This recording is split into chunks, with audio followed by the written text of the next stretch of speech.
আলহামদুলিল্লাহ আপনারা এখনো পর্যন্ত যারা বাইরে আছেন এসে বসার জন্য আহ্বান করতেছি। এই পর্যায়ে আজকের মাহফিলের প্রধান বক্তা তুলনামূলক ধর্মতত্ত্ববিদ কোরআন ও সহিহ সুন্নাহর গবেষক ব্রাদার রাহুল হোসেন রুহুল আমিন মুর্শিদাবাদ ভারত। ওনাকে ওনার মূল্যবান বক্তব্য রাখার জন্য মাহফিল ইন্তজামিয়া কমিটির পক্ষ থেকে বিনীত অনুরোধ করতেছি।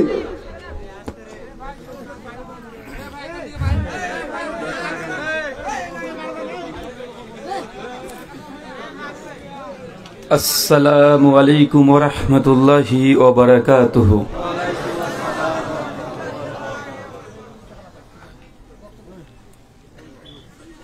ইন্নাল হামদালিল্লাহি নাহমাদুহু ওয়া নাস্তাঈনুহু ওয়া নাস্তাগফির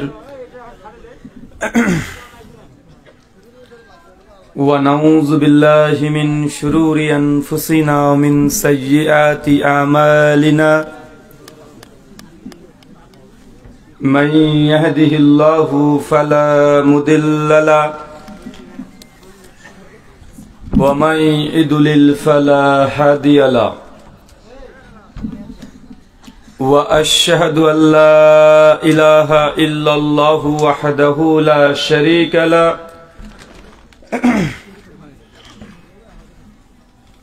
وأشهد أن محمدا عبده ورسوله أما بعد فإن خير الحديث كتاب الله وخير الهدي هدي محمد صلى الله عليه وسلم وشر الأمور محدثاتها وكل محدثة بدعة وكل بدعة ضلالة وكل ضلالة في النار. أعوذ بالله السميع العليم من الشيطان الرجيم من همزه ونفخه ونفسه. يا أيها الناس اتقوا ربكم الذي خلقكم من نفس واحدة وخلق منها زوجها وبث منهما رجالا كثيرا ونساء واتقوا الله الذي تساءلون به والأرحام إن الله كان عليكم رقيبا. يا أيها الذين آمنوا اتقوا الله حق تقاته ولا تموتن إلا وأنتم مسلمون. يا أيها الذين آمنوا اتقوا الله وقولوا قولا سديدا يصلح لكم أعمالكم يغفر لكم ذنوبكم ومن يطع الله ورسوله فقد فاز فوزا عظيما. قال رب اشرح لي صدري ويسر لي أمري واحلل عقدة من لساني يفقهوا قولي. ربي زدني علما وزدني فهما. اللهم إني أسألك علما نافعا ورزقا طيبا وعملا متقبلا. عن مبي بن قرة رضي الله عنه قال قال رسول الله صلى الله عليه وسلم إذا فسد الشام فلا خير فيكم لا تزال طائفة من أمتي منصورين لا يضرهم من خذلهم حتى تقوم الساعة. قال محمد بن إسماعيل قال علي بن المديني هم أصحاب الحديث رواه سنن الترمذي ইসনাদুহু সহিহ। সমস্ত প্রশংসা সেই মহান সত্তা আল্লাহ সুবহানাহু ওয়া তাআলার জন্য, যিনি আমাদের সৃষ্টি করেছেন। শুধু সৃষ্টি করেননি, এই পৃথিবীতে সহস্র কোটি মাখলুকাত সৃষ্টি করার পরেও যিনি আমাদের এই মানব জাতিকে সর্বশ্রেষ্ঠ জাতি, সর্বশ্রেষ্ঠ মাখলুকাত এবং সর্বশ্রেষ্ঠ নবী মুহাম্মদ আরবি সাল্লাল্লাহু আলাইহি ওয়াসাল্লামের উম্মত হিসেবে প্রেরণ করেছেন, সেই মহান সত্তা আল্লাহ সুবহানাহু ওয়া তাআলার সংক্ষিপ্ত শুকরিয়া সুজুদ আদায় করি তার নিজেরই শেখানো ভাষা দিয়ে। সকলে একবার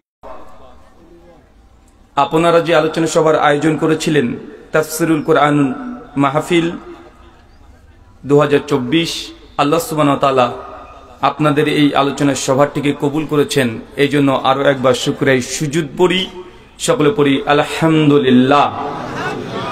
মহান সত্তা আল্লাহ সুবহানাহু ওয়া তাআলার কাছে দোয়া, এই প্রার্থনা আল্লাহ সুবহানাহু ওয়া তাআলা আজকের এই আলোচনার সভাটিকে সফল করার জন্য যারা সার্বিক দিক থেকে সাহায্য এবং সহযোগিতা করেছেন তাদের প্রত্যেকের স্বতন্ত্রভাবে নাম ধরে শুকরিয়া আদায় করা সম্ভব নয়। তারপরেও প্রধান অতিথি, বিশেষ অতিথি, সভাপতি এবং সহসভাপতি সহ যারা দূর দূরান্ত থেকে আজকের এই আলোচনা শ্রবণের উদ্দেশ্যে একত্রিত হয়েছেন এবং যারা অর্থ, শ্রম, মেধা, দোয়া এবং পরামর্শ দিয়ে প্রোগ্রামের সফলতার জন্য ব্যয় করেছেন, আল্লাহ সুবহানাহু ওয়া তাআলা তুমি তাদের প্রত্যেকের নেক নিয়াত এবং নেক আমলগুলোকে কবুল করে নাও, সকলে পড়ি আমিন। সম্মানিত সুধী, বাদ মাগরিব থেকেই বিভিন্ন আলোচক তারা পবিত্র কোরআনুল কারীম এবং হাদিসে মুবারাকা থেকে অনেক গুরুত্বপূর্ণ আলোচনা আপনাদের সামনে পেশ করেছেন। আজকের এই আলোচনা সভার অন্তিম লগ্নে আপনাদের সামনে উপস্থিত হয়েছি নির্দিষ্ট একটি বিষয়ের উপরে আলোকপাত করার জন্য। আজকে যে বিষয়ে গুরুত্বপূর্ণ আলোচনা হবে, আলোচ্য বিষয় মুসলিম বিশ্ব এবং আমাদের করণীয়। কি বললাম বলেন তো? মুসলিম বিশ্ব এবং আমাদের করণীয়। টাইমস অফ ইন্ডিয়া 2015 সালে 13 অক্টোবর, পৃষ্ঠা নম্বর 19, আন্তর্জাতিক লেভেলে একটা ইংরেজি পত্রিকা। তারা বলছে যে গোটা বিশ্ব জগতে প্রায় মানুষের সংখ্যা 750 থেকে 800 কোটি। কত কোটি বলেন তো? 750 থেকে 800 কোটি। আর এই 800 কোটি মানুষের মধ্যে প্রায় 4,500 ধর্ম আছে। কতগুলো ধর্ম আছে? 4,500 স্বতন্ত্র স্বতন্ত্র ধর্ম আছে, নিজস্ব মতবাদ, ইসলাম, দর্শন, ফিলোসফি, তারা এগুলোকে ধারণ করে। আমরা কয়টা ধর্মের নাম জানি? হিন্দু, মুসলিম, বৌদ্ধ, জৈন, ইহুদি, খ্রিস্টান, এই 8, 10, 12, 15টা ধর্মের নাম আমরা জানি। কিন্তু ধর্ম কতগুলো আছে? 4,500। আর এই 4,500 ধর্মের মধ্যে যে ধর্মের অনুসারী গোটা বিশ্ব জগতের সবচেয়ে বেশি, সে ধর্মের অনুসারীর নাম কি? খ্রিস্টান। তারা গোটা বিশ্ব জগতে ছড়িয়ে ছিটিয়ে আছে প্রায় 220 কোটি। আর পৃথিবীর দ্বিতীয় বৃহত্তর ধর্মের নাম হচ্ছে ইসলাম, তথা আমরা হতভাগা মুসলিমরা গোটা বিশ্ব জগতে আমাদের বর্তমান সংখ্যা প্রায় 170 থেকে 180 কোটি। পৃথিবীর তৃতীয় বৃহত্তর ধর্মের নাম হিন্দুইজম, তথা সনাতন ধর্ম গোটা বিশ্ব জগতে আছে প্রায় 120 থেকে 130 কোটি। ইহুদি আছে 1.5 কোটি, আর বুদ্ধিস্ট আছে প্রায় 8 কোটি। তার মানে গোটা বিশ্ব জগতে এই যে মোটামুটি মেজর রিলিজিয়ন, যেগুলো বড় বড় ধর্ম, তাদের পরিসংখ্যান এইটা। তো ভাই বলেন তো, গোটা বিশ্ব জগতে মুসলিমরা কি আমরা সংখ্যালঘু? না। মুসলিম সংখ্যা গরিষ্ঠ দেশ গোটা বিশ্ব জগতে প্রায় 52 থেকে 56টা আছে, যে মুসলিমরা সংখ্যা গরিষ্ঠ। তার মধ্যে বাংলাদেশ এর যে মুসলিম সংখ্যা গরিষ্ঠ একটা দেশ। পাকিস্তান, ইন্দোনেশিয়া, মালয়েশিয়া, এগুলো হচ্ছে মুসলিম সংখ্যা গরিষ্ঠ মুসলিম দেশ। ইসলাম এখানে কতটা পালন করা হয়, কতটা মানা হয়, এটা আলাদা মেসেজ বা আলাদা কথা। কিন্তু গোটা বিশ্ব জগতের মধ্যে প্রায় 52 থেকে 56টা সংখ্যা গরিষ্ঠ মুসলিম দেশ আছে।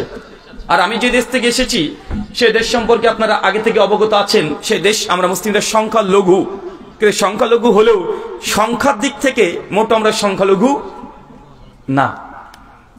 ইন্ডিয়াতে 140 কোটি টোটাল মানুষ, তার মধ্যে মুসলিমরা প্রায় 37 থেকে 40 কোটি মুসলিম। বাংলাদেশ 95% মুসলিম একটি রাষ্ট্র, সেখানে মুসলিম কত কোটি আছে? 18 কোটিতে মানুষের জনসংখ্যা প্রায় 15 থেকে 16 কোটি।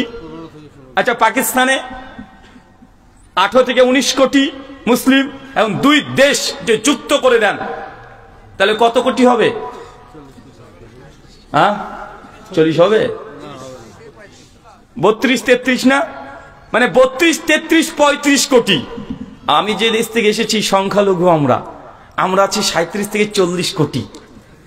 তার মানে বোঝা যাচ্ছে যে দুটো দেশকে যোগ করলো যে যোগফল আসে তার চাইতে ইন্ডিয়াতে আমরা মুসলিমরা 37 কোটি, মানে আপনাদের তুলনায় ডবলেরও বেশি। দুঃখ লাগে ওখানেই। আজকে যে বিষয়ে কথা বলবো আগে থেকে বলেছি, মুসলিম বিশ্ব আর আমাদের করণীয় কি। গোটা বিশ্ব জগতে আজ 180 কোটি মুসলিম থাকার পরেও ধর্মের জন্য যারা সবচেয়ে নির্যাতিত তারা মুসলিমরাই। পৃথিবীর কোন জায়গায় দেখবেন না যে ইহুদি হওয়ার জন্য নির্যাতিত হয়েছে, খ্রিস্টান ধর্ম পালন করার জন্য নির্যাতিত, নিষ্পেষিত, লাঞ্ছিত, বঞ্চিত, পদদলিত কেউ যদি হয়ে থাকে আমরা হতভাগা মুসলিমরা। এর কারণ কি আগে বের করতে হবে। কেন আমরা নির্যাতিত, কেন নিষ্পেষিত, লাঞ্ছিত, বঞ্চিত, পদদলিত 180 কোটি গোটা বিশ্ব জগতে মুসলিমরা আছে, তারপর আমরা নির্যাতিত। এই যতক্ষণ পর্যন্ত কারণটা বের করতে না পারছেন, যত আমরা পরিকল্পনা করি না কেন এই পরিকল্পনা সফলতায় বাস্তবায়ন হতে পারবে না। মেডিকেল সায়েন্সের সিস্টেম বা নীতিমালা, অসুস্থ রোগী যখন ডক্টরের কাছে যায়, ডক্টর তখন দেখে যে রোগীর সমস্যা কি, উনি সমস্যা ধরার চেষ্টা করে।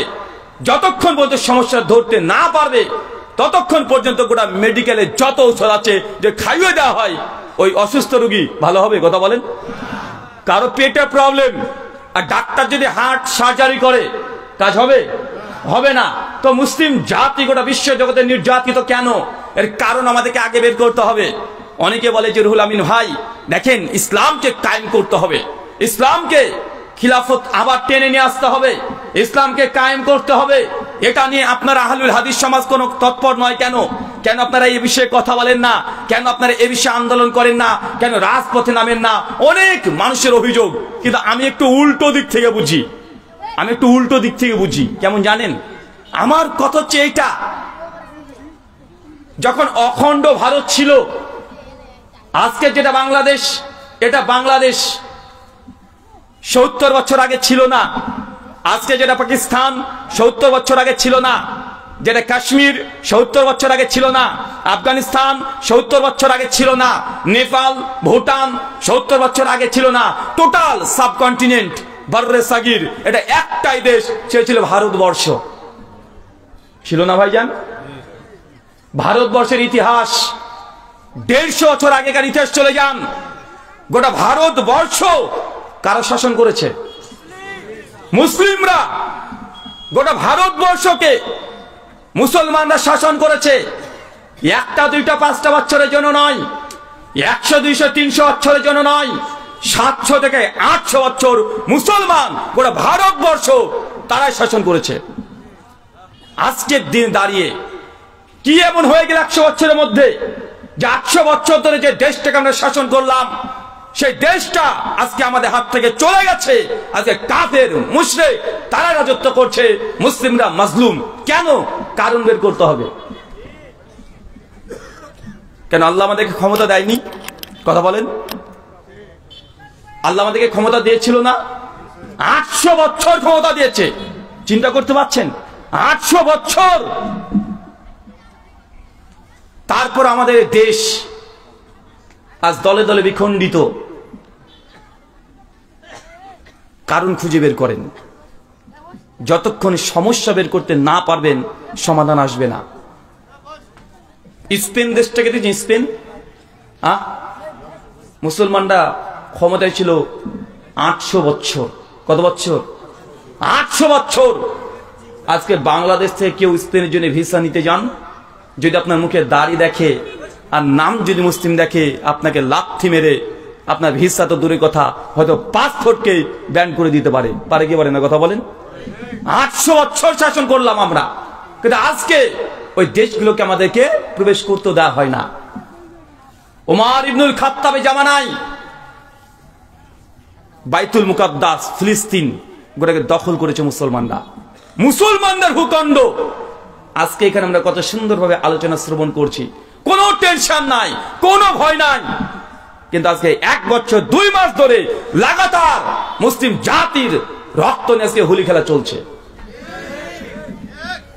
প্রথম প্রতিবাদ করলাম, সোশ্যাল মিডিয়া গরম করে দিলাম, এটা করতে হবে ওটা করতে হবে, কিন্তু আজকের দিনেও তো নির্যাতিত নিষ্পেষিত মুসলিমরা ফিলিস্তিনে আছে, তাদের জন্য কি করণীয় কি বর্জনীয় আমাদের সমস্ত পরিকল্পনা একদম বন্ধ হয়ে গেছে।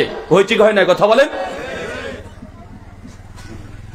ফিলিস্তিনের বাইতুল মুকাদ্দাস ইহুদিদের কবজায়, তারা দখল করে নিয়েছে। ভারতের বাবরি মসজিদ মুশরিকরা দখল করে নিয়েছে, আর হাজার হাজার তাদের পরিকল্পনা তারা ধীরে ধীরে বাস্তবায়ন করছে। এত নির্যাতন অত্যাচার গোটা বিশ্বজগতে মুসলিমদেরকে নিয়ে, কারণ কি? কে কারণ বলতে পারবেন? কারণ বলেন তো, কি কারণ? কেন গোটা বিশ্বজগতে মুসলিম জাতি নির্যাতিত? চলেন আপনাকে কোরআনুল কারীম থেকে একটা আয়াত ডিরেক্ট আল্লাহ কি কারণ বলছে দেখেন। আমরা অনেক বলি আমাদের মধ্যে মতভেদ, ঐক্য নাই, আমাদের মধ্যে নোংরামি পাপাচার বেড়ে গেছে। আরে পাপীরাও কখনো কখনো দুনিয়াকে বিজয় লাভ করেছে, করে নাই? তাদের পরাজয় হয়েছে, তারপরও তারা একদিন না একদিন কোন এক সময় বিজয় লাভ করেছে। কারণ কি?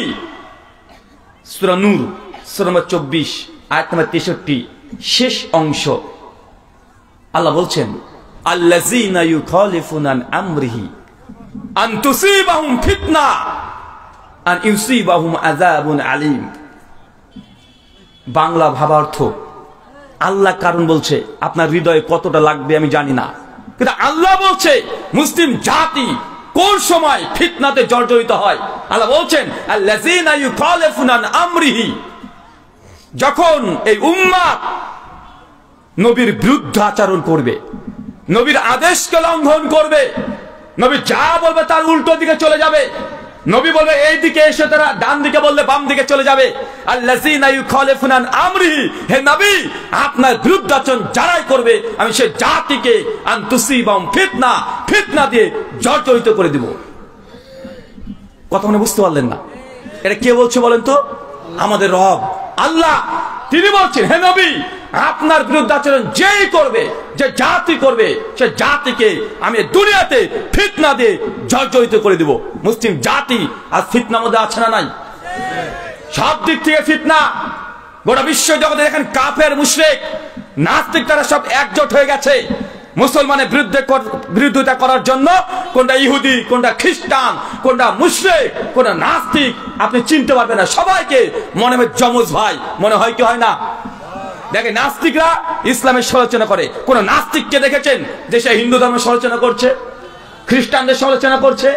না, সবাই এক প্ল্যাটফর্মে এসে মুসলিমদের বিরোধিতা আচরণ করে। আর আল্লাহ বলছেন এর মূল কারণ, তোমরা আল্লাহ নবীর বিরোধিতা করলে আল্লাহ সুবহানাহু ওয়া তাআলা তোমাদের উপরে গজব ফিতনা দিয়ে জর্জরিত করে দিবে। তার মানে নবীর আদেশকে লঙ্ঘন করা। আর কতদিন আপনাকে বলা যায় একই কথা, কতবার বলা যায়? দীর্ঘদিন ধরে কত আলেম আলোচক আলোচনা করছে, প্রতিদিন আলোচনা শুনছেন। আল্লাহ কোরআন মাজিদে বলেছে, নবী হাদিসে বলেছে, মান তারাকা সালাতা মুতাম্মাদান ফাকাদ কাফারা, যে ব্যক্তি ইচ্ছাকৃত নামাজকে ত্যাগ করে দেয় এ ব্যক্তি কাফের। সে মুসলিম হাদিস না 253। তারপরেও এই হাদিস শোনার পরেও নবীর যদি আদেশকে লঙ্ঘন করে ফজরে 20 জন না যায়, তাহলে আমরা কি করতে পারি? গজব অটোমেটিক আসবে। একই কথা বলতে কতদিন ভালো লাগে। আলোচনা মানে সুদ ঘুষ জেনা ব্যভিচার, একই কথা কতজন বলে। আমার পূর্বের আলোচক বলেছে, তার পূর্বের আলোচক বলেছে, আগামীকাল বাদে জুমা সেখানে একই বিষয়ে আলোচনা হবে। একই জিনিস বারবার আর কতদিন বলা যায়? 34 বছর ধরে শেখ আব্দুর রাজ্জাক বিন ইউসুফ হাফেজাহুল্লাহ একই কথা বারবার গোটা বাংলাদেশের আনাচে কানাচে বলে বেড়াচ্ছে, একই কথা বলছে। তারপরে যদি আপনারা না শুধরান আমাদের কি করার আছে? আপনি শুরুতে কোনটা জানেন না? কি জানেন না আপনি? আপনি জানেন না সালাত না আদায় করলে সে মুসলমান থাকে না, কাফের হয়ে যায়? আর কতবার বলা যায়, কত ভাবে বলা যায়। আরবি পাঠ করছে সুন্দর করে, বাংলাতে অনুবাদ করে বলা হয়েছে, হাদিস নাম্বার দিয়ে বলা হয়েছে, পৃষ্ঠা নাম্বার দিয়ে বলা হয়েছে, সুর দিয়ে বলা হয়েছে, গজল করে বলা হয়েছে। তারপরে যদি সালাত যদি মুসলিম জাতির মধ্যে এটা কায়েম করতে না পারেন, আমরা কি করতে পারি? কেন এই হাদিস শুনেন নাই? কেউ যদি জেনে বুঝে 1 টাকা সুদ খায়, মায়ের সঙ্গে জেনা করলে যে পাপ হয়, আপনি একাই সেই পাপ করছেন। তারপরেও আপনি যদি সুদের সঙ্গে যুক্ত থাকেন, আমরা কি করতে পারি? একই বক্তব্য কতদিন আর ভালো লাগে? কতজন বলবে? গোটা বাংলাদেশে আজকের দিনেও প্রায় 100-র অধিক আজকের মাহফিল চলছে, সবাই একই কথা বলছে। তারপরে জনসন যদি না পরিবর্তন হয়, আল্লাহ বলছেন আন তুসিবাহুম ফিতনা, সে জাতিকে ফিতনা দিয়ে জর্জরিত করে দেব। কতদিন বলা যায়? নবী একই কথা বলছেন, লা ইয়াদখুলুল জান্নাহ, ওই ব্যক্তি জান্নাতে যাবে না আল কাতে, যে আত্মীয় সম্পর্ক ছিন্ন করেছে। আপনি 10 টাকার জন্য আপনার বোনের সঙ্গে সম্পর্ক নষ্ট করে দিয়েছেন, 20 টাকার জন্য বন্ধুর সঙ্গে সম্পর্ক নষ্ট, বাপের সঙ্গে ভাইয়ের সম্পর্ক নষ্ট, বিয়ে করে চলে এসেছেন, বাপ মাকে ঘৃণ করে দিয়েছেন। আছে না নাই? কথা বলেন। আপনার এই হাদিস জানা আছে না? ওই ব্যক্তি জান্নাতে যাবে না যে আত্মীয় সম্পর্ক ছিন্ন করেছে। তারপরেও যদি হাদিস শোনার পরেও নবীর বিরুদ্ধে আচরণ করেন, নবীর কথাকে কাজ করা দেখান, আল্লাহ বলছেন তুসিবাহুম ফিতনা, হে নবী ওই জাতিকে ফিতনা দিয়ে জর্জরিত করে দেব। ফিতনা আপনি ডেকে এনেছেন, গজব আপনি ডেকে নিয়ে এসেছেন একাধিকবার। কত আপনি জানেন না এমন কিছু নাই। আমি তো অবাক হয়ে যাই যে আলোচনাটা কোনটা বলবো, কি জানেন না আপনি? সব জানেন। আমার চাইতে চাচা আপনার বয়সও বেশি, অভিজ্ঞতা বেশি, জ্ঞান বেশি হতে পারে আমার চাইতে, আপনি হালাল হারাম এটা বেশি বুঝেন। তারপরে যদি পরিবর্তন না হয়, প্রতিদিন নামাজ শেষ করে মসজিদ থেকে বের হয়েছে যে বিড়িতে ফুক মারেন, আমি কি করতে পারি? 60 বছর হয়ে গেল এখনো বিড়ি খাওয়া ত্যাগ করতে পারেন নাই, এখনো হাকিমপুরি জর্দা ছাড়া ভাত খাওয়ার পরে তৃপ্তি ঢেকুর তুলতে পারেন না। এই জাতিকে আর কি শেখাবেন? আর কোনটা বলা যায় আপনাকে?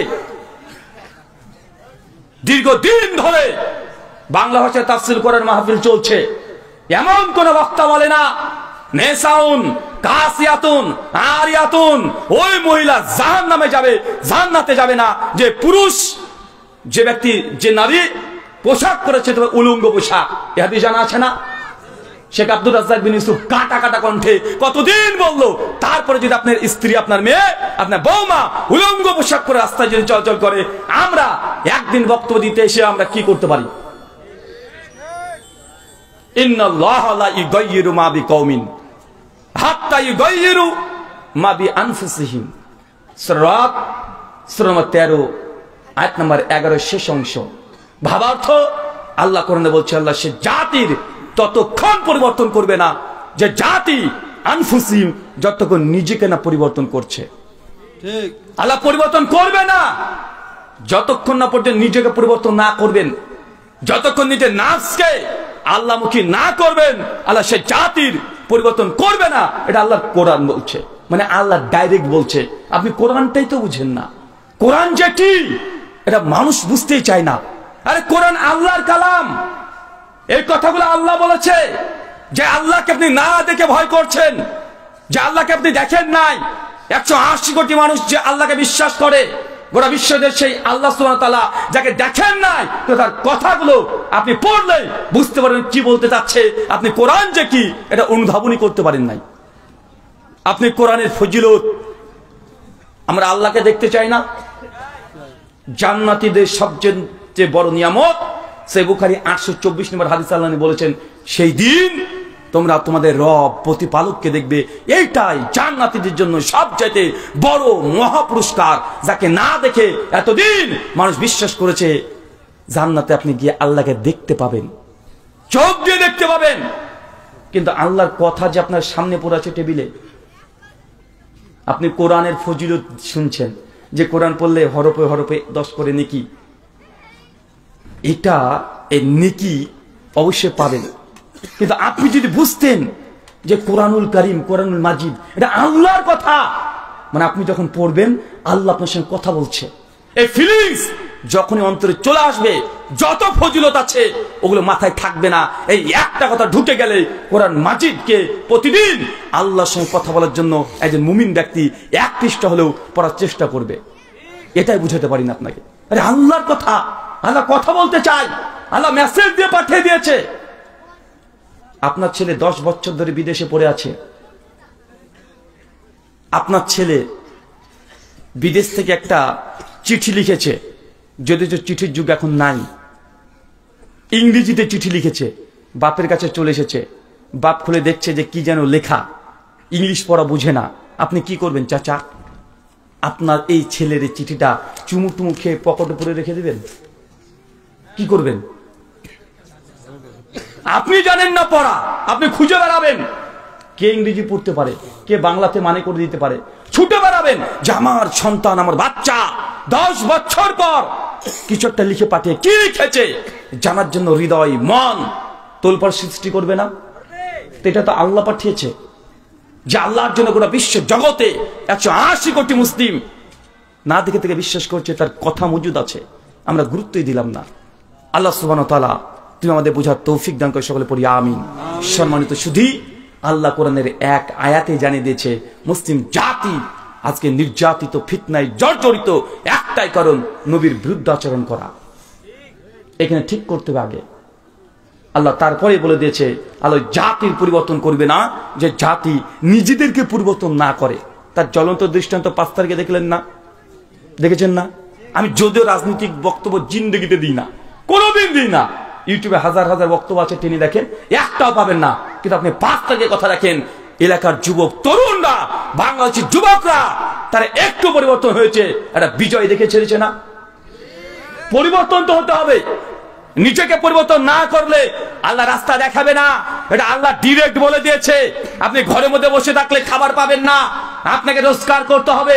ইসলাম কোনো সাধুত্ব ধর্ম নাই যে জঙ্গলে গিয়ে আপনি ওম করবেন আর আকাশ থেকে খাবার প্রতিদিন দিয়ে যাবে, এই ওয়াদা আপনার সঙ্গে আল্লাহ করে নাই।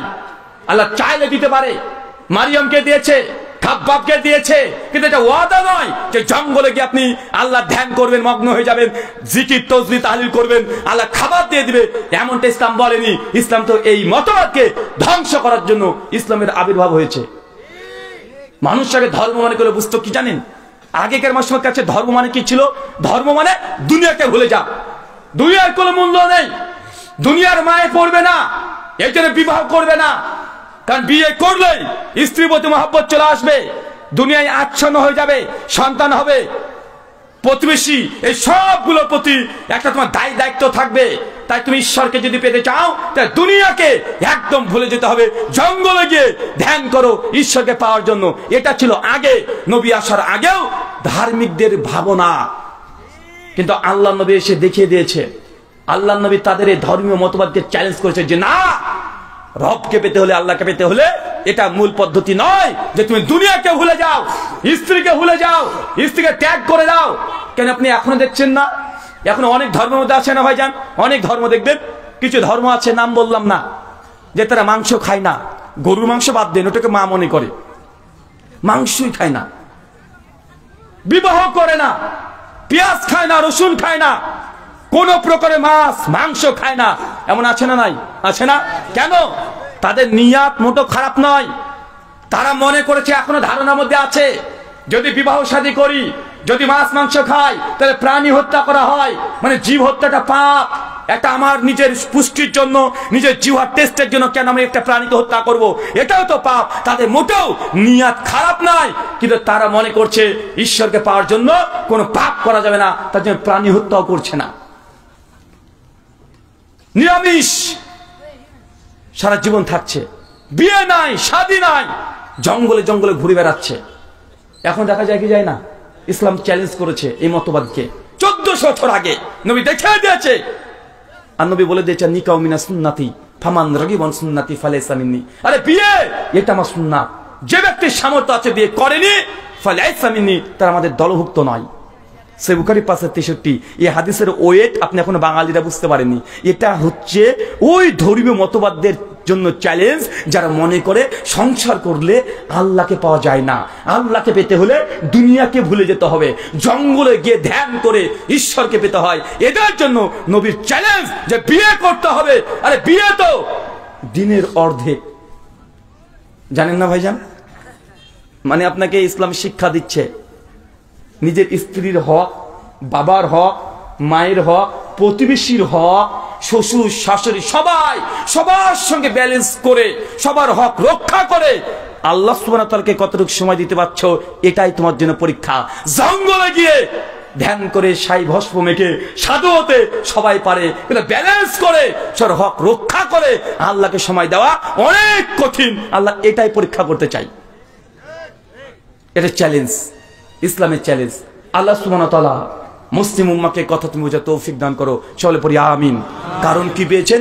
আন তুসিবাহুম ফিতনা, নবীর আদর্শকে যারা লঙ্ঘন করবে আল্লাহ ফিতনা দিয়ে জর্জরিত করে দিবে। চলেন এই মর্মে একটা হাদিস দেখাই, আপনি এই কথাটাকে বুঝতে পারবেন না। এই হাদিসটা যতক্ষণ না বলবো সহিহ বুখারী খুলবেন, কিতাবুল জিহাদ, হাদিস নাম্বার 3039, উহুদের যুদ্ধ। এই যুদ্ধের কথা শুনেন নাই? ইসলামের ইতিহাসে যতগুলো যুদ্ধ হয়েছে সবচেয়ে মর্মান্তিক ভয়ঙ্কর যুদ্ধ হচ্ছে উহুদের যুদ্ধ।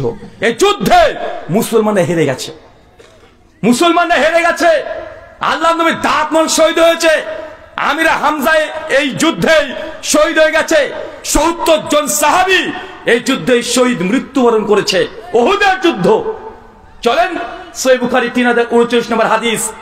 এই হাদিসটাকে সামনে রাখছি আপনাদের এক সাইডে, ডান দিকে হাদিস, বাম দিকে বাংলাদেশের প্রেক্ষাপট। একটু মেলানোর চেষ্টা করেন, হাদিসের সঙ্গে হুবহু মিলছে কিনা আপনি আমাকে ইনফর্ম করবেন। আমার মনে হচ্ছে এই হাদিস আর বাংলাদেশের বর্তমান প্রেক্ষাপট সেম হুবহু মিলে যাচ্ছে। চলেন, আল্লাহ নবী উহুদের কয়েকদিন আগেই রাত্রিবেলা স্বপ্ন দেখছে সাহাবীরা উহুদের প্রান্তে রক্তাক্ত অবস্থায় পড়ে আছে। আল্লাহ নবী ঘুম ভেঙে গেছে, উঠেই তিনি দেখছেন যে যারা এরকম স্বপ্ন। তিনি ফজরের সালাতে চলে গেছেন, সালাত শেষ করে সাহাবীদেরকে বসে বলছে, সাহাবী আমার, আজকে স্বপ্নে আমি এটা দেখেছি, নিঃসন্দেহে উহুদের যুদ্ধে আমাদের ক্ষতি হয়ে যাবে। কি বলছো তোমরা, কি চাও? সাহাবী বলছে, ইয়া রাসূলুল্লাহ, আল্লাহ যেহেতু জিহাদকে ফরজ করে দিয়েছে তা আমরা কেউ পিছু সরব না, চলেন আমরা উহুদে যাবই যাব। আল্লাহ নবী সাহাবীদের জজবা দেখে তিনিও বলেন কোনো সমস্যা নেই, চলো। তবে আল্লাহ নবী যেহেতু আগে থেকে স্বপ্ন দেখেছে, নবীদের স্বপ্ন ওহী কি ওহী নয়? ওহী না? ওই যে নবী ইব্রাহিমকে আল্লাহ কিসে বলেছিল? স্বপ্নে বলেছিল তোমার সন্তানকে কুরবানি দাও। স্বপ্নে বলেছিল। এক শ্রেণীর আহলে কোরআন আছে, আহলে কোরআন আছে না, যারা বলে কোরআন মানি হাদিস মানি না, মুনকিরে হাদিস। তারা মনে করে যে আল্লাহ কোরআনে যা দিয়েছে এটাই ওহী, এর বাইরে কিছু দেয়নি। কেন? নবীর ওহী, নবীর যে স্বপ্নটা ওহী নয়, নবীর স্বপ্নটাও ওহী। তো স্বপ্নটা কি কোরআনে থাকবে না অন্য জায়গায় থাকবে? এটা তো অন্য যুগে থাকবে। তো নবীর স্বপ্ন দেখে তিনি বুঝতে পেরেছেন যে ক্ষতিগ্রস্ত হবে, তার জন্য আল্লাহ নবী ইন্টেলেকচুয়াল তিনি একটা মিটিং ডেকেছেন সাহাবীদেরকে নিয়ে যে আমরা এই যুদ্ধে কিছু রণকৌশলে পরিবর্তন করতে হবে। আল্লাহ নবী কয়েকদিন পরেই উহুদের প্রান্তের সাহাবীদেরকে নিয়ে সব চলে গেছে একসঙ্গে। গিয়ে দেখছে উহুদের প্রান্ত, উহুদের একটা পাহাড়, একটা পর্বত, উঁচু পর্বত। যারা হজ উমরা করতে গেছেন তারা জানেন উহুদের পাহাড়টা একদিক দিয়ে ঢোকার জায়গা আর একদিক দিয়ে বের হওয়ার জায়গা, মাত্র দুটো গেট। কয়টা গেট বলেন তো? দুটো গেট। মানে একদিক দিয়ে ঢুকে পড়লে আর একদিক দিয়ে বের হতে হবে, অন্য কোনো গেট নেই। আল্লাহ নবী পরিস্থিতি বুঝে বুঝতে পারছেন যে এইখানে আমাদের মুসলিম মুজাহিদ যারা আছে যথাস্থানে দাঁড় যদি করে দিতে না পারি এই যুদ্ধে ক্ষতি হয়ে যেতে পারে। আল্লাহ নবীর সঙ্গে সঙ্গে একজন বিখ্যাত সাহাবী আব্দুল্লাহ বিন জুবাইর আনসারী রাদিয়াল্লাহু তাআলা আনহু তাকে বললেন, তার সঙ্গে 50 জন আরো সাহাবী দিয়ে দিলেন। চাচা কতজন? আরো জোরে বলেন কতজন? 50 জন সাহাবী একসঙ্গে দিয়ে দিয়েছে। আল্লাহ নবী তখন বলছেন আব্দুল্লাহ বিন জুবাইর সঙ্গে 50টা সাহাবীকে, শোনো তোমরা পর্বতের উঁচু জায়গাতে বসে থাকবে, 50 জন একসঙ্গে তোমরা দাঁড়িয়ে চতুর্দিকে গোল করে তীর নিয়ে নিক্ষেপ করবে। মানে 50 জনকে তীর দিয়ে ওই পর্বতের উপরে দাঁড় করে দিয়েছেন, তারা গোল হয়ে দাঁড়িয়ে আছে। আল্লাহ নবী আদেশ করে বলছে, শোনো যদি দেখো আমরা মুসলমানরা নিচে যুদ্ধ করতে করতে করতে করতে তোর ভাইরা সব শহীদ হয়ে গেছে, মৃত্যুবরণ করেছে, তারপরেও আমি নবী যতক্ষণ না আদেশ করছি ততক্ষণ নিচে নামবে না, ওখান থেকে তোমরা তীর নিক্ষেপ করতে থাকবে কাফেরদের বিরুদ্ধে। শোনো যদি দেখো মুসলমানের জিতে গেছে, তোর ভাইরা উল্লাস করছে, তারপর আমি নবী যতক্ষণ আদেশ না করব ততক্ষণ ওই পর্বত থেকে নিচে নামবে না। যদি দেখো আমাদের শরীরের রক্ত মাংসকে আসমান থেকে চিল তুলে নিয়ে উড়ে চলে যাচ্ছে, দেখলেও আমি নবী যতক্ষণ আদেশ না করব কেউ পাহাড় থেকে নিচে নামবে না। আল্লাহ নবীর আদেশ, কি বলেন তো? নবীর আদেশ। সাহাবীরা 50 জন সাহাবী দুর্ধর্ষ তীর চালাতে পারে। সেই সময় তার কামানা রকেট ছিল না, ছিল নাকি তীর আর বিভিন্ন তরবারি, এগুলো ছিল যুদ্ধের অস্ত্র। সাহাবীর উপর থেকে 50 জন তীর নিয়ে পজিশন নিয়ে নিয়েছে। আল্লাহ নবী বাকি সাহাবকে বলছে যে আমির হামজা আপনি এইখানে দাঁড়াবেন, সাইদকে বলছে তুমি এখানে দাঁড়াবে। বিভিন্ন ভাবে একদম সজ্জায় সজ্জিত করে দিয়েছে। ওরা উহুদ প্রান্ত নবী দখল করে নিয়েছে আগে থেকেই, কারণ এই যুদ্ধে ক্ষতিগ্রস্ত হবে স্বপ্ন আগে থেকে দেখে ফেলেছে। অপর দিক থেকে খালেদ বিন ওয়ালিদ নামটা পরিচিত না? সেই সময় মুসলিম হয়নি, কাফেরদের দলনেতা। উহুদের যুদ্ধে কাফেরদের পক্ষে খালিদ বিন ওয়ালিদ। খালিদ বিন ওয়ালিদ মানে কি জানেন? আল্লাহ তার বৈশিষ্ট্য দিয়েছে সাইফুল্লাহ, আল্লাহ তরবারি। মানে এই সাহাবীর এমন বৈশিষ্ট্য, উনি যে যুদ্ধে করেছে কাফেরদের পক্ষ থাকলে কাফেররা জিতে গেছে। মুসলমানদের পক্ষে সে যখন মুসলিমদের পক্ষ থেকে যুদ্ধ করেছে তবু জিতে গেছে। জীবনে অনেক যুদ্ধ করেছে, কখনো হারেনি। তিনি উহুদের যুদ্ধে মুসলিমদের বিরুদ্ধে তরবারি নিয়ে, ঘোড়ার উট নিয়ে হাজার হাজার কাফেরদেরকে নেতৃত্ব দিয়ে তিনি চলে আসছে উহুদের প্রান্তে। উহুদের প্রান্তে যখন এসেছে কাফেরদের পক্ষ থেকে একটা পতাকাকে কাফেররা উত্তোলন করে দিয়েছে। আর সেই সময় পতাকা উত্তোলন মানে যুদ্ধ এখন শুরু হয়ে যাবে। মুসলমানরাও পতাকা উত্তোলন করে দিয়ে তুমুল যুদ্ধ, একদম কাফেররা উহুদের প্রান্তে ঢুকে পড়েছে, তারা বুঝতে পারে নাই। আর উপর থেকে 50 জন সাহাবী নিচুতে একবার তারা তীরন্দাজ সাহাবী তীর নিক্ষেপ করে যতজন কাফের ছিল কয়েক ঘন্টায় তছনছ করে দিয়ে ছেড়ে দিয়েছে। কাফেরদের পরাজয়। আব্দুল্লাহ ইবনে আব্বাস বলছেন যে সেই সময় দেশে কাফেরদের নারীরাও তারা কাপড় তুলে ওদের মাঠ থেকে দ্রুত গতিতে তারা জান নিয়ে পালিয়ে যাচ্ছে, নিজেদের অস্ত্র ফেলে দিয়ে একদম দৌড়তে দৌড়তে ওদের প্রান্ত ত্যাগ করে দিয়েছে। মুসলমানরা বিজয়, আলহামদুলিল্লাহ। সাহাবীরা তাকবীর ধ্বনি দিচ্ছে, উল্লাসিত, আনন্দিত যে তারা জিতে গেছে। যে আজকের বাংলাদেশের মুসলমান আপনি উল্লাসিত, উল্লাসিত না? আনন্দিত নয়? তাকবীর দিচ্ছেন না?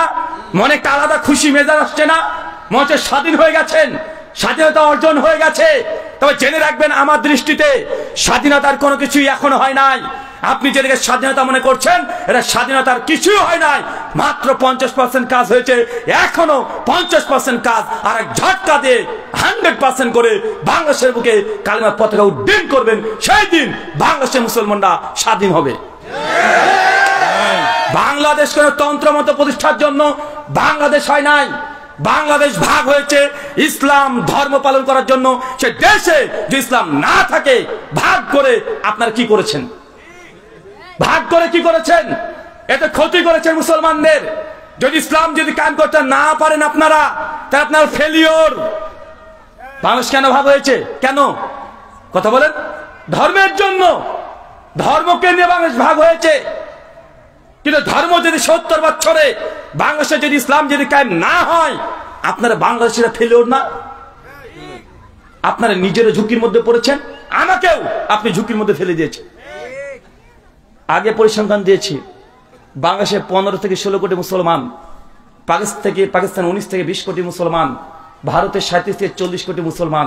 টোটাল যদি যোগ করেন প্রায় 75 কোটি মুসলমান যদি একসঙ্গে থাকতো, পৃথিবীর কোন বাতিল শত্রুরা চোখ তুলে তাকানো সাহস পেত না। এমন 3 জায়গা সবগুলো দুর্বল। দুর্বল না? কথা বলে সবগুলো দুর্বল। যে জন্য দেশকে স্বাধীন করা হয়েছে, আলাদা করা হয়েছে, সেখানে ইসলাম কায়েম করতে হবে। আল্লাহ সুবহানাহু ওয়া তাআলা বোঝার তৌফিক দান করে সকলে পড়ি আমিন।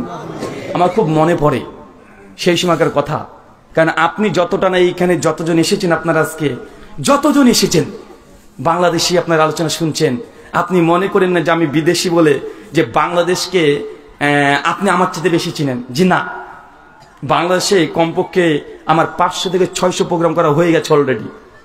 2017 থেকে ঢাকার শরীরতলা আহলে হাদিস জামি মসজিদে প্রথম আলোচনা করছেন সেপ্টেম্বরের 11 তারিখে। তারপরে লাগাতার গোটা বাংলাদেশ এমন কোন জেলা নেই যেখানে আমাদের যাওয়া হয়নি। আমি যতটা জেলায় গিয়েছি আপনি তত জায়গায় যেতে পারেননি। বাংলাদেশকে আপনার চাইতে আমি বেশি চিনি। বাংলাদেশে আপনি যত মানুষের সঙ্গে কথা বলেছেন তার চাইতেও একজন হলেও আমি বেশি মানুষের সঙ্গে কথা বলেছি। তা আমি মোটে কম চিনি তা নয়।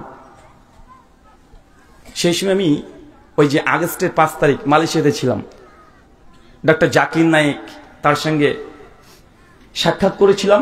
কিছু প্রোগ্রাম ছিল 2 তারিখ আগস্টের, আর 3 তারিখে বাংলাদেশের বিখ্যাত আলোচক শেখ মিজানুর রহমান আজারি হাফিজাহুল্লাহর সঙ্গে মালয়েশিয়ায় জুমা মসজিদে আমাদের আলোচনা হয়েছিল। তো সেই সময় বাংলাদেশের দিকে গোটা বিশ্বের মিডিয়া একদম মানে ঈগল পাখির মতো তীক্ষ্ণ দৃষ্টিতে থাকে, কি হয় কি হয় কি হবে, এরকম ছিল না একটা, কি হবে মানে কিছু একটা হবে, কিন্তু কি হবে কেউ বলতে পারে না।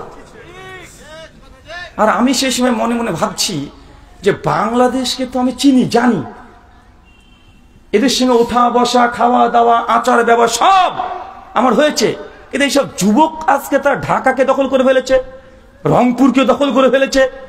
এত হাজার হাজার যুবক কয়েকদিনে দ্রুত গতিতে জমাত হয়ে যাচ্ছে, ঢাকাকে দখল করে নিচ্ছে। কি ব্যাপার?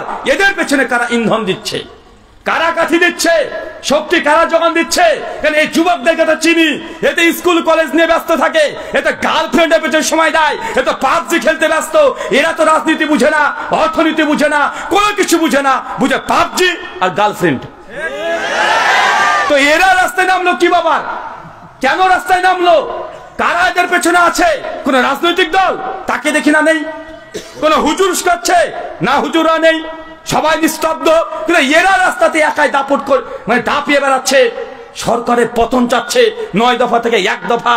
রাত সেই দিন ছিল যে 6 তারিখে আমরা সমবেত হব, হঠাৎ করে সিদ্ধান্ত পরিবর্তন, রাত্রে ভিডিও করে বলছে 6 তারিখ নয়, আগামীকাল 5 তারিখে আমরা দখল করব। হঠাৎ সিদ্ধান্ত, মনে পড়ছে না ভাইজান? আমি ভাবছি যে কি ব্যাপার, এত দ্রুত গতিতে সিদ্ধান্ত, এত কঠিন ব্যাপার, আর এদের পিছনে কেউ নেই। সব যুবকরা, তরুণরা, স্কুল কলেজ পুরো এরা, এদেরকে ছাপালো কে? মৌমাছির চাকে ঢিল মেরে দিয়েছে। তখন আমি বুঝতে পারছি যে না, আসলে কাজ কোথায় করেছে, এত ক্ষিপ্ত কেন হলো? অনেকগুলো কারণ আছে, তবে একটা উজ্জ্ব কারণ বলি আপনাকে। অনেকগুলো কারণের মধ্যে এটা একটা কারণ, যদি অনেক যুবক তরুণ এখন স্বীকার না করতেও পারেন, তবে আমি তোমাকে চিনি, আমি তোমাকে জানি। তুমি বাড়ি থেকে বের হওয়ার জন্য 1 ধাপ তুমি বের হও না। তুমি কেন বের হয়েছো? হ্যাঁ, একটা কারণ বলি। ওনার একটা সিদ্ধান্ত ভুল ছিল, কি জানেন? ওই 7 থেকে 10 দিন ইন্টারনেটকে বন্ধ রেখে দিয়েছিল। বন্ধ রেখেছিল না ভাই? বন্ধ রেখেছিল। 7 থেকে 10 দিন ইন্টারনেট বন্ধ। এই যুবক আজকের প্রজন্ম আর ইন্টারনেট ছাড়া 1 ঘন্টা টিকতে পারে না। 10 দিন যুবকদেরকে মাতাল করে ছেড়ে দিয়েছে। আরে দুনিয়ার খোঁজও দেখা যাচ্ছিল না। আরে কে ক্ষমতায় থাকবে, কে থাকবে না, কে সুইস ব্যাংকে কত কোটি টাকা মানে চোরাই টাকা নিয়ে চলে যাবে, কে কালোবাজারি করবে, যুবকরা দরকার নেই। আরে আমার একটাই দরকার, নেট থাকবে, পাবজি খেলবো। তাদের গুয়ের উপরে দাঁড়িয়ে থাকলেও পাবজি নেশা ছুটে না। 10 দিন ধরে পাবজি খেলতে পারে নাই, মাথায় কাজ করবে? 10 দিন গার্লফ্রেন্ডের সঙ্গে কথা বলতে পারে নাই, ভিডিও করে দেখতে পারে নাই, ওর মাথা তার কাজ করেনি। ওর রাগে পারে, দেখি তো তোর কিছু বলি। আরে আমি টাকা দিয়ে নেট মেরেছি, 10 দিন নেট থাকবে না মানে, ডাটা থাকবে না মানে, চল হয় শহীদ হবো না লোকে তাড়বো। যদি বন্ধ না করতো, এত দ্রুত গতিতে জনসাধারণ ছুটে রাস্তার মধ্যে নামতো না। দেখেন, মাকারু মাকার আল্লাহু আল্লাহু খায়রুল মাকিরিন, সূরা আল ইমরান আয়াত 54 আল্লাহ বলে দিয়েছে যে তারাও কৌশল করেছিল, আল্লাহ কৌশল করেছিল, তাদের চাইতে আল্লাহর কৌশল অনেক উত্তম কৌশল।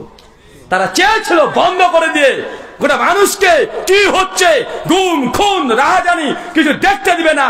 কিন্তু এই যে বর্তমান প্রজন্ম 1 সেকেন্ড নেট ছাড়া থাকতে পারে না। দেখছি তো নেটকে বন্ধ করেছি, চল চল ঢাকায় চল, আজ কিছু হবে। এটা কাজ করেনি মনে করছেন? এটা একদম নিম্ন লেভেলের মানুষেরও মানে রাগে গর্জে উঠেছে। দীর্ঘ 16 বছর কি হয়েছে এটা আপনাদের পার্সোনাল ব্যাপার। বাংলাদেশি আমি যেহেতু মেহমান, আমি ওই ব্যাপারে আমি কথা বা টিপ্পণী দিতে চাই না। 10 দিন মানুষকে যেভাবে অন্ধ করে দিয়েছে, বিদেশি প্রবাসীরা নিজের পরিবারের সঙ্গে যোগাযোগ করতে পারছে না, যারা অনলাইনে বিজনেস করে তার মাল ডেলিভারি দিতে পারছে না, একদম গোটা দেশকে একদম অন্ধকার জাহান্নাম করে দিয়েছে। এই 10 দিনের যা রাগ এই স্রোতে ভেসে চলে গেছে উল্টো দিকে, গিয়েছে না ভাইজান? আমরা একটু উদার মনস্থ নিয়ে নিয়েছি, ওটা বলে লাভ নেই। আমরা একটু উদার, তার জন্য আমরা নিয়ে নিয়েছি। বাতিলগুলোই আমরা নিই। তাসলিমা নাসরিনকে আমরা নিয়েছি না ভাইজান? ওই যে সেই সময় তেড়েছিলেন, যেগুলো আছে ওইগুলোকে আমরা নিই। আমরা উদার, যত আপনারা আমাদেরকে গালি দেন, আমাদের মতো উদার আপনারা তো হতে পারেন। পচা জিনিস আমরা নিই, পচা জিনিস বিক্রি করলেও আমরা ফ্রিতেই নিই, টাকা পয়সা লাগে না আমাদের কাছে। আল্লাহ সুবহানাহু ওয়া তাআলা বুঝার তৌফিক দান করো, সকলে পড়ি আমিন। সম্মানিত সুধী, এই কথা আপনাকে বলে বোঝানোর চেষ্টা করলাম। আজকে বাংলাদেশিরা যে আপনার উল্লাসিত আনন্দিত মনে করছেন বিজয় চলে এসেছে, বিজয় আসে নাই। এর পরের হাদিসের অংশটা দেখেন, সহিহ বুখারী কিতাব জিহাদ হাদিস না 3039। কাফেররা মাঠ ত্যাগ করে পালিয়ে গেছে, যেন আপনাদেরটা পালিয়ে গেছে। সাহাবীরা তাকবীর দিচ্ছে, বিজয় লাভ করে ফেলেছে, একে অপরের সঙ্গে কোলাকুলি, একদম হাস্যোজ্জ্বল।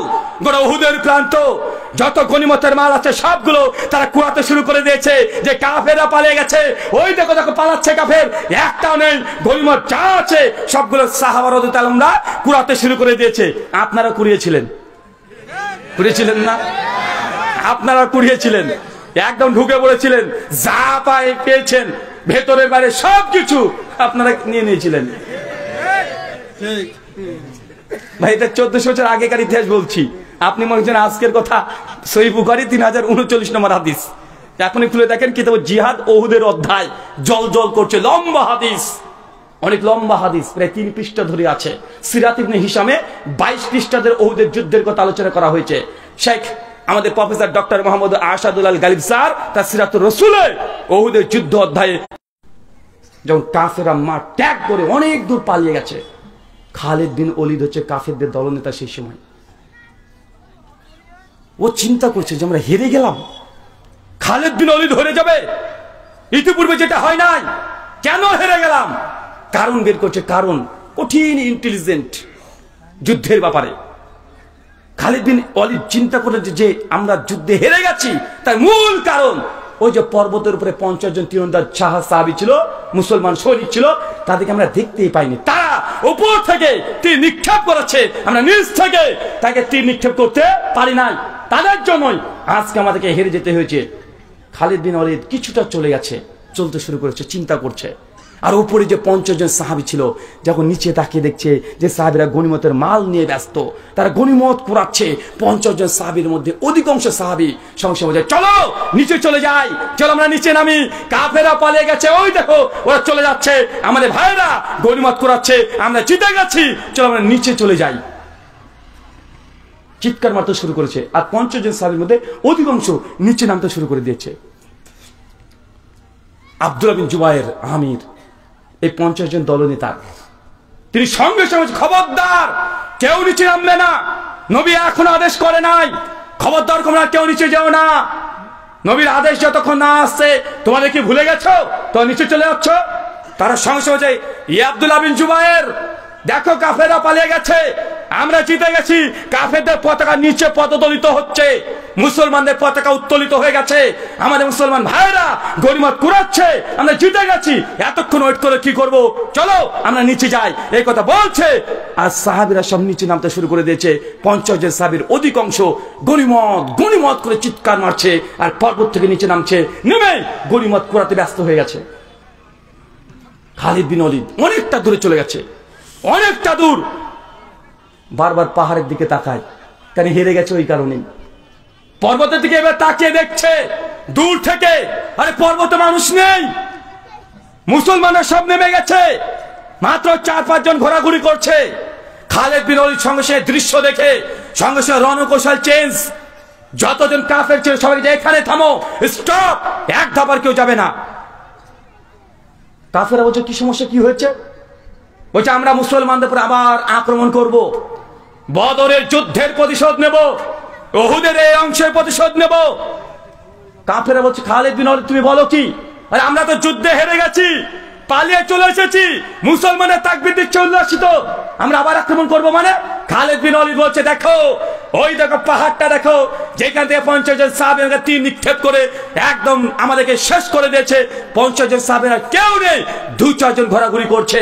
নিঃসন্দেহে মুসলমানরা এখন পাহাড় থেকে নেমে আমাদের রেখে যাওয়া গনিমত তারা কুড়াতে ব্যস্ত। ও ঢোকার গেট থেকে বাদ দিয়ে তারা সামনে এগিয়ে চলে গেছে। আমরা পেছন দিক থেকে আবার নতুন করে আক্রমণ করব। এখন খালিদ বিন ওয়ালিদ রণকৌশল চেঞ্জ। খালিদ বিন ওয়ালিদ আবার নতুন ভাবে যুদ্ধে সজ্জিত হয়ে কয়েক ঘন্টার মধ্যে দ্রুত গতিতে উল্টো দিক থেকে এসে অতর্কিত ভাবে মুসলমান আনন্দিত উল্লাসিত গনিমত নিয়ে ব্যস্ত। পেছন দিক থেকে এসে কাফেররা মুসলিমদের ঝাঁপিয়ে পড়লো, এমন ভাবে লড়াই করেছে, এমন ভাবে তীর নিক্ষেপ করে তরবারি দিয়ে সাহাবীদের মধ্যে 70 জন সাহাবীকে কয়েক ঘন্টায় শহীদ করে ছেড়ে দিয়েছে। কয়েক ঘন্টায় 70 জন সাহাবী হত্যা করে দিয়েছে। পেছন থেকে আক্রমণ, আপনারা উল্লাসিত আনন্দিত। এই সিনটা আপনাদের সঙ্গে মিলছে, দেখেন ভালো করে। কেন পেছন দিক থেকে চক্রান্ত করা হচ্ছে না? পেছন দিক থেকে আবার তাকে বসানোর চেষ্টা পরিকল্পনা চলছে না? কিভাবে হেরে যাওয়া এটাকে পরিবর্তন করে আবার যেন বিজয় তাদের হাতে যায়, কত রকমের পরিকল্পনা। নাম আমি নিতে পারবো না, এটা আপনাদের ব্যক্তিগত বাংলাদেশের বিষয়। আমি যেহেতু মেহমান, জাস্ট আমি ইশারা দিতে পারি আপনাকে, সব কথা খুলে বলা সম্ভব নয়। সমাজদারকে লে ইশারাই কাফি। ঢাকাকে 3 বার দখল করতে যাই নাই? চিটাগাং থেকে কাকে তুলে দিল দেখলেন না কিছুদিন আগে? বিভিন্ন ধর্মের মানুষের সঙ্গে সংখ্যাগরিষ্ঠ এই যে ভিকটিম কার্ড খেলতে দেখতে পাচ্ছেন না? সংখ্যা যে লঘু ভিকটিম কার্ড চলছে না? চলছে তো। পেছন থেকে আক্রমণ। বাংলাদেশের তরুণ যুবক যারা আছেন সাবধান, সতর্ক থাকতে হবে। একটা ফেসবুকে কমেন্ট করতে হলেও এখন আরো 10 বার ভাবতে হবে। একদম অপেক্ষায় আছে কোন সূত্র ধরে কি করে ফেলবে, এটা তারা পরিকল্পনা চলছে। আগে যতটা সতর্ক ছিল তার চেয়ে 10 গুণ যুবক তরুণদেরকে সতর্ক থাকতে হবে। এখনো বিজয়ের কিছু হয়নি, মিডিলে ভাসছেন, এখনো মিডিলে আছেন। যে কোনো সময় পরিবর্তন ঘটে যেতে পারে, তাই সাবধান এবং সতর্ক থাকতে হবে যতক্ষণ একদম প্রতিষ্ঠিত না হচ্ছে। এখনো বিজয়ের কিছুই হয়নি। উল্টো দিক থেকে আক্রমণ করে মুসলমানদের বিজয় পতাকা উত্তোলন করে দিয়েছে। তারপরেও ওই যুদ্ধে মুসলমানরা হেরে গেছে। 70 জন সাহাবী এই যুদ্ধে শহীদ হয়ে গেছে। আমির হামজা এই যুদ্ধে শহীদ। আল্লাহ নবী দাঁত মারুক ওদের যুদ্ধের দ্বিতীয়তেই নবী দাঁত মারুক শহীদ হয়ে গেছে। আল্লাহ নবীকে পরপর প্রায় 50 খান কাফেররা তীর নিক্ষেপ করেছিল। তাদের টার্গেট ছিল যে মোহাম্মদকে দুনিয়া থেকে একদম বিদায় করে দেব। উহুদের যুদ্ধের যদি এই ঘটনা আপনাদের সামনে বর্ণনা করতে শুরু করে দিই, কি মর্মান্তিক যুদ্ধ হয়েছে আপনারা কল্পনা করতে পারবেন না। হানজালা রাদিয়াল্লাহু তাআলা আনহা বিখ্যাত সাহাবী, সদ্য বিয়ে করেছে, রাত্রিবেলাতে বিয়ে করে স্ত্রীর সঙ্গে বাসরে আছে। বাইরে থেকে তার বন্ধুরা দোস্তরা ডাক দিচ্ছে, হানজালা আল্লাহ নবী উহুদে যেতে বলেছে, উহুদে যেতে হবে। হানজালা ওই অবস্থায় স্ত্রীকে ফেলাতে গোসল ফরজ না করে ছুটতে চলে এসেছে তরবারি নিয়ে, যে আল্লাহ রাসূল ডেকেছে। বেরিয়ে যুদ্ধের ময়দানে অবতীর্ণ হয়ে গেছে। হানজালা রাদিয়াল্লাহু আনহা এই যুদ্ধে শহীদ হয়ে গেছে। সাইদ বিন মুসাইব সেই সময় সবচেয়ে কোটিপতি। এই যুদ্ধে আল্লাহ নবী সাইদ বিন মুসাইবকে বলেছে, সাইদ বিন মুসাইব তুমি ইসলামের কালেমাকে এই পতাকা তোমার কাছে রেখে দাও। কাফেররা যখন মুহাম্মদ সাল্লাল্লাহু আলাইহি ওয়াসাল্লামকে যখন তীর নিক্ষেপ করছে, সাইদ বিন মুসাইব সঙ্গে ছুটে গিয়ে কাফেরকে ওই পতাকা দিয়ে ভেঙে দিয়েছে। কাফের তার এক হাত কেটে বাদ দিয়ে দিয়েছে। এই যুদ্ধেই সাইদ বিন মুসাইব রাদিয়াল্লাহু আনহু শহীদ হয়ে গেছে। এই যুদ্ধে জাবির বিন আব্দুল্লাহর পিতা এই যুদ্ধে শহীদ। হুযায়ফা বিন ইয়ামানের পিতা এই যুদ্ধে শহীদ। 70 জন সাহাবী অথচ যুদ্ধে জিতে গেছিল। জিতে যায় নাই, জিতে গেছে, আবার হেরে গেছে। সবচেয়ে মর্মান্তিক কি জানেন? এই যুদ্ধে কাফেররা নবীকে দুনিয়া থেকে সরিয়ে একদম বিশাল পরিকল্পনা। এই বুঝেই আল্লাহ নবীর সঙ্গে 9 জন সাহাবী গোল করে ঘিরে রেখেছে, কারণ দেখছে বারবার নবী। এরা 9 জন, ওরা কয়েক শত কাফের একসঙ্গে ঝাঁপিয়ে পড়েছে। 9 জন সাহাবীর মধ্যে 7 জন দুর্বল গতিতে ছুটে চলে গেছে তাদের কাছে। 7 জনকে কয়েক মিনিটে একদম শহীদ করে ছেড়ে দিয়েছে। আবু তালহা ইবনে উবাইদুল্লাহ বিখ্যাত সাহাবী, যার জন্যই মুফাসসিররা বলেছেন যে উহুদের যুদ্ধে নবী বেঁচে গেছে ইনার কারণে। আবু বকর রাদিয়াল্লাহু আনহু বলেছেন, সহিহ বুখারী আবু দাউদের হাদিস, যে উহুদ তো আবু তালহা ইবনে উবাইদুল্লাহর জন্যই একাই লড়াই করেছে, প্রথম থেকে শেষ পর্যন্ত নবীর সামনে ছাড়া তিনি পেছনেও যাননি। আল্লাহ নবী যখন দেখছে চতুর্দিকে সাহাবীদেরকে হত্যা করছে, আমিরে হামজাকে শহীদ করে দিয়েছে, সাইদ বিন মুসাইব মারা গেছে, জাবের বিন আব্দুল্লাহর পিতা মারা গেছে, চতুর্দিকে কান্না কাটি, সাহাবীদের রক্ত, নবী আর স্থির থাকতে পারছেন না, বারবার ছুটে চলে যায়, কোন আমিরে হামজার কাছে চলে গিয়ে বসে থাকে, কোন ওই সাহাবীর কাছে যায়। এত হৃদয় বিদারক, 70 জন সাহাবী কম ব্যাপার, নবী ছুটে বেড়াচ্ছে ব্যাকুল, যে আমার সাহাবীদের কি হয়ে যাচ্ছে, কোথায় কি হলো। নবী যে নিজেকে স্থির রাখতে পারে না, ছুটে ছুটে চলে যায় বারবার। উবাইদুল্লাহ বিন জিয়াদ আল্লাহ নবীর সামনে দাঁড়িয়েছে, আল্লাহ নবী খবরদার, আপনি ছোটাছুটি করেন না, আপনি এদিক ওদিক তাকাবেন না। আল্লাহ নবী চতুর্দিক থেকে আপনাকে তীর নিক্ষেপ করার চেষ্টা করছে। আল্লাহ রাসূল, আপনি আমার পেছনে থাকেন, কেউ যদি তীর নিক্ষেপ করে আমার বুককে আপনার বুক করে নেন, আপনি একটু নিচু হয়ে বসেন, খবরদার আপনি মাথা তুলবেন না রাসূলুল্লাহ, আপনি তুলবেন না মাথা, আমার বুকের সঙ্গে আপনার বুককে লাগিয়ে রাখেন। উবাইদুল্লাহ বিন জিয়াদকে নয়, নবীকে উদ্দেশ্য করে কাফেররা 50 খানা সেদিন তীর মেরেছিল, 39 খানা তীর এই সাহাবীর বুকে লেগেছে, 39 খান তীর। আল্লাহ নবী যখন বুঝতে পারছেন যে না সম্ভব নয়, এই যুদ্ধে আর বিজয় সম্ভব নয়, ভয়ঙ্কর পরিস্থিতি, সাইদ বিন মুসাইব মারা গেছে, আলী বিন আবি তালেব ছুটে গিয়ে ওই কালেমা পতাকা তুলে ধরেছে। আল্লাহ রাসূল বলেছে, আলী আমাদের আর প্রয়োজন নেই, চলো ওহুদের প্রান্ত ছেড়ে দাও, জানিয়ে দাও ওহুদের যুদ্ধে আর আমরা থাকবো না। কাফেররা রোকে দিয়েছে এদিকে যে মুহাম্মদকে মেরে দিয়েছি, উনাকে মেরে দিয়েছি। সাইদ বিন মুসাইবের চেহারা আর আমাদের নবীর চেহারা অনেকটা এক, প্রচার হয়ে গেছে মুসলিম সাহাবীদের মধ্যেও, 2 ভাগে ভাগ হয়ে গেছে। আল্লাহ নবী মারা গেছে, যার জন্য যুদ্ধ করছেন সেই দিন না তাকে যুদ্ধ করার কি লাভ। আর কিছু সাহাবী তখন বলছে, আরে নবী মারা গেছে, আমি বেঁচে থেকে লাভ কি, যার জন্য এসেছি আমরা শেষ পর্যন্ত লড়াই করেই যাব। এর মধ্যে আর গুজব, এর মধ্যে গুজব, কেন গুজব চলছে না, এর মধ্যে গুজব চলে আসবে। যখন দেখছে যে না আর সম্ভব নয়, এই যুদ্ধের মোড় পরিবর্তন করা সম্ভব নয়, আল্লাহ আমি জানিয়ে দিলেন সাহাবীদেরকে সবাইকে নিয়ে পাহাড়ের উল্টো দিকে চলে যাও। সবাই ছুটে ছুটে পালিয়ে যাচ্ছে, মুসলমান পালিয়ে যাচ্ছে। আল্লাহ নবী পাহাড়ে উঠতে পারছেন না, তার এক দাঁত ভেঙে দিয়েছে, পায়ে তীর নিক্ষেপ করেছে, রক্ত বের হচ্ছে। ফাতেমা রাদিয়াল্লাহু আনহা ছুটে এসে নবীর পায়ে ব্যান্ডেজ করার চেষ্টা করছে। আল্লাহ নবী পাহাড়ে উঠতে পারছে না। আবু তালেব ইবনে উবাইদুল্লাহ এই সাহাবী সঙ্গে সঙ্গে আল্লাহ নবীকে নিয়ে, যার 39টা তীর বুকে নিক্ষেপ হয়েছে, নবীকে কাঁধে নিয়ে ছুটে চলে যাচ্ছে। এটা উহুদের যুদ্ধ। আরো মর্মান্তিক ঘটনা আছে, এক একজন সাহাবীর যদি ঘটনা শোনেন যে তারা কিভাবে শহীদ হয়েছে, আমিরে হামজা, সাইদ বিন মুসাইব, জাবের বিন আব্দুল্লাহর পিতা, মর্মান্তিক ঘটনা। আমার প্রশ্ন এখানে আপনাদের কাছে, ভাই বলেন তো, এই যে বিজয় হওয়ার পরেও মুসলমানরা পরাজিত হয়েছে, নির্যাতিত, এই ভয়ঙ্কর পরিণত হওয়ার কারণ কি? এক, নবীর আদেশকে উল্লঙ্ঘন করা। আর বলেন তো কি কারণ আছে? লালসা, দুনিয়ার প্রতি লোভ লালসা। তিন, এখানে ঐক্য কোথায় পেলে রে ভাই, বলেন। আর বিজয়ের ইতিহাস যদি পড়েন, ভেতরে অহংকার, দাম্ভিকতা চলে আসবে। হেরে যাওয়ার ইতিহাস বেশি বেশি পড়তে হয়। কেন? কারণ হেরে যাওয়ার কারণ যদি বের করতে পারেন, পরবর্তী সময় সেম এই ভুল আর দ্বিতীয়বার হবে না। ইতিহাস এই জন্য লেখা হয় যে ইতিহাস থেকে শিক্ষা নিতে পারেন। এই যুদ্ধে মূলত 4টে কারণে মুসলমানরা হেরে গেছে, পরাজয় লাভ করেছে, জিতে যাওয়ার পরেও পরাজয়ের গ্লানি ভোগ করেছে। আরে নিচে তো জিতে গেছি, নবীর কথাকে তারা সিদ্ধান্ত মেনে নেয় নাই।